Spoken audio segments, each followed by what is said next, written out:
Oh, hi. Hey. So I was reading in GPA magazine. This is their journal from March and April of 22. And ran across something kind of interesting, so I thought it'd make a good topic for tonight. So anyway, I'm Prospector Jess, and I'm here to help you find more gold. So what we're going to talk about tonight is the gold scoop. Well, kind of put it another way, shovels, loaders, scrapers, backhoes, you name it, okay? And so the idea is, and shovels, did I mention that? Could even be scrapers like, a teaspoon, okay? But the idea is these things are all helpful in digging up gold. The problem is they don't always work correctly unless you consider one particular thing, something I always bring up, one little law of physics that's really important in understanding what gold's going to do. So stay tuned. We're going to go into that in a second here. Make sure that you tune in and watch what I'm going to say. So I'm going to refer to an article in this particular release of Gold Prospectors magazine. The article is found in the back here. What we're going to be focusing on is page 74, but the article starts on page 72. It's an expose of some work they're doing at the Loud Mine in Georgia. Really beautiful place if you get a chance to go check it out. Okay, but the thing I wanted to focus on isn't the Loud Mine so much. It's something that their folks have pointed out is very useful in their area, and that is, this is a backhoe, okay, and you can see these claws on the end of it. This is pretty typical of a backhoe. They'll have these great big claws, and they're manufactured with high nickel steel. They have an extreme durability for impact. That's the way they're designed, because if you use ordinary mild steel, the claws will snap apart or bend or wear away quicker than you can say lickety split.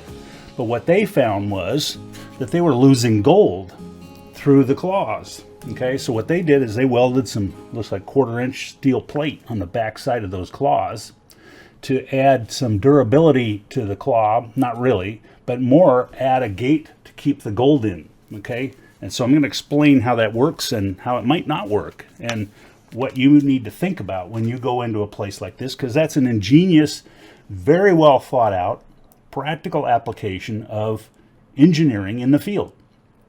And when you're working for gold, you want to be thinking this way. So I thought it might be a good, couple minute spot for a tip tonight on digging tools in general, okay? Because the very problem they're describing, I've had with a shovel, okay? And you will too. And so it's something to be thinking about when you're digging and working muds, clays, gravels, bars, or you're digging down to bedrock and trying to split things open. Okay, so there's several things in this application that are interesting and worthy of note. But notice the symmetry here. There's a great big steel plate being welded to the tips of each of these 4 teeth. Okay, and that in turn changes the geometry of the scoop. Okay, hence tonight's the gold scoop. So what I wanted to do is kind of spend a little time kind of going over that in the chalkboard here. So I'm going to go over the chalk talk and just kind of draw some geometric figures here to get ourselves going for a second. So when you're looking for gold, the one thing you want to do is kind of do things not as seen on TV. Okay, I bring this up from time to time because one of the things you'll see on TV a lot is the use of backhoes with the claws still in place and nothing to back that backhoe up, nothing to keep it from letting go of its gold. And so what we're going to draw here is kind of a backhoe bucket. It looks something like this, maybe. Okay, and then on the end of it will be a series of teeth. And those teeth are used as part of the whole thing. There'll be some structures here and hydraulics to make this thing kind of scoop in this direction. And the idea is that when you're digging, you're going to be digging along a line.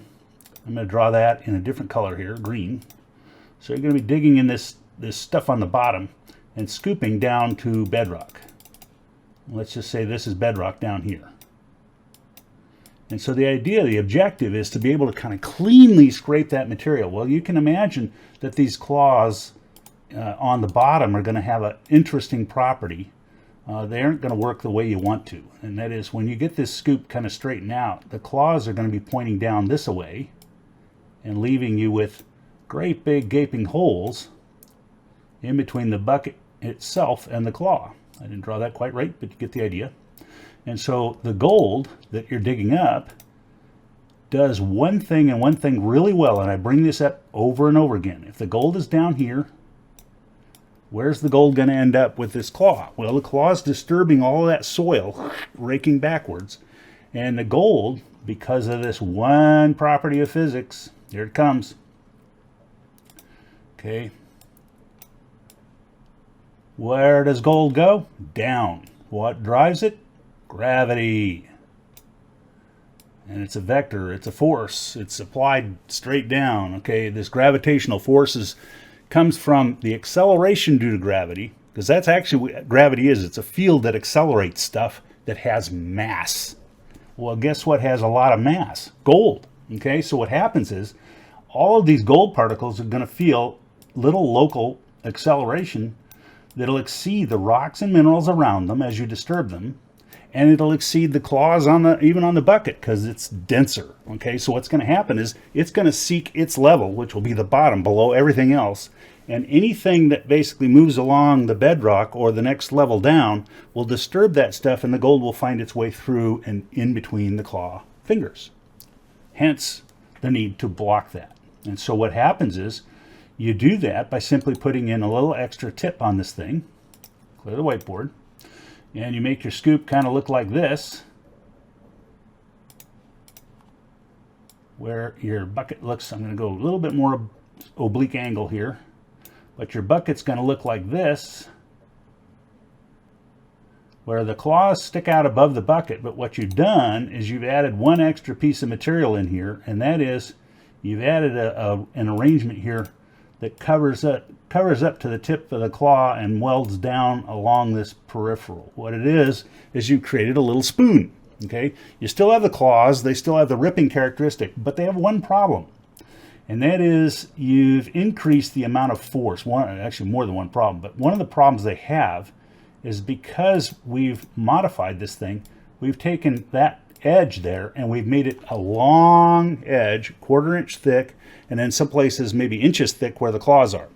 So now we have a larger area that we have to apply more pressure to dig deeper. That's a problem with some hydraulics and some scoops, especially when you head toward bedrock.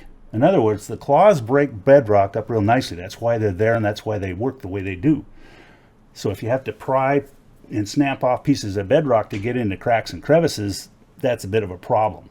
So what you do here is you're basically looking at scooping up layers of clay materials or gravelly materials, things that are already broken and snapped off. So as long as it's that kind of material, this will work really well. The minute you get into areas where you have hardened material, you use that claw in a leveraging mechanism to snap off chunks of asphalt. That's one thing they do with it. If you ever watched, they saw little cracks around on your street, and then they stick the claws right in those little holes and pry away, and pop, out comes chunks of asphalt. Same thing holds true for bedrock. And so you just have to be aware of that possibility, and that you may need two buckets, one with the claws extended and one with them welded shut. Now, why does that have anything to do with you? Well, the same principle holds true with a shovel. You know, if we look at how shovels work, I'm going to paint that green, I guess. So when we go in with a shovel, what are we doing? We're going down with this tool, a handle, and then we've got some kind of broad thing here, and then we have a tip that might go down, and oftentimes has a single claw on its tip. So what's going to happen with this guy? Well, gravity's pointing downhill. Okay, so here we go. That's a terrible looking G, but you got the idea. Gravity's going to draw your gold down, and where does it want to go? Well, if you're digging into soils that are looking sort of like this, where we're digging down into here, and we're trying to scoop up by lifting the soil up this way. So I'm leveraging up this way. And when I do that, I'm making little cracks down here, little fractures like we talked about.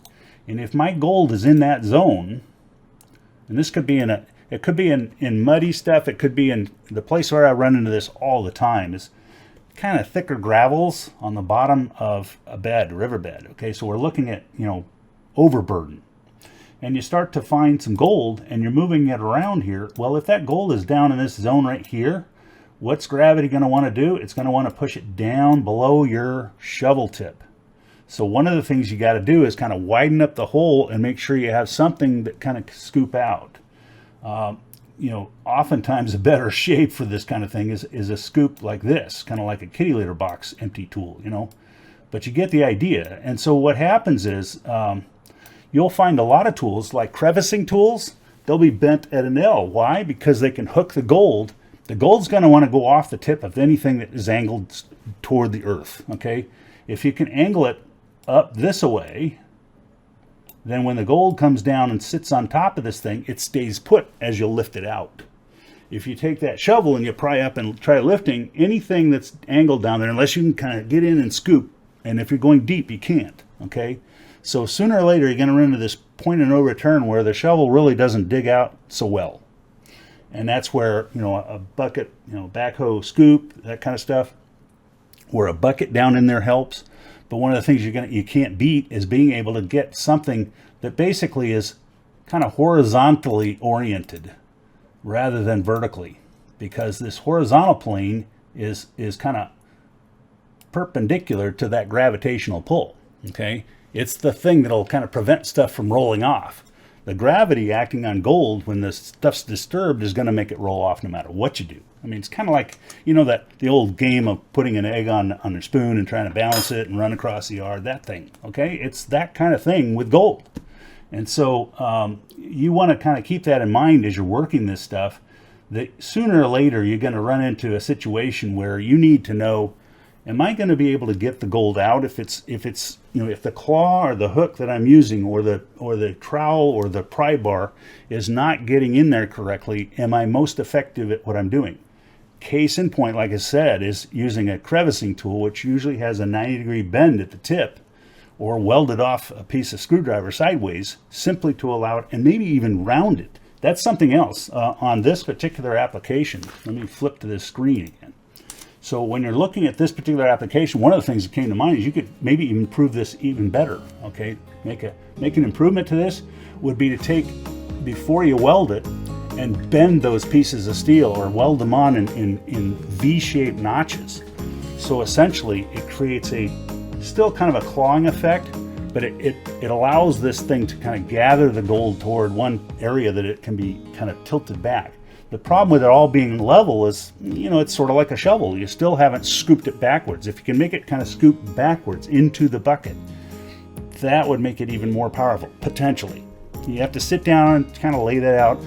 Difficulty in welding and the wearability and durability of those things, notwithstanding, but the idea is the same. And a lot of inventions are done just this way, incrementally, by just trying something.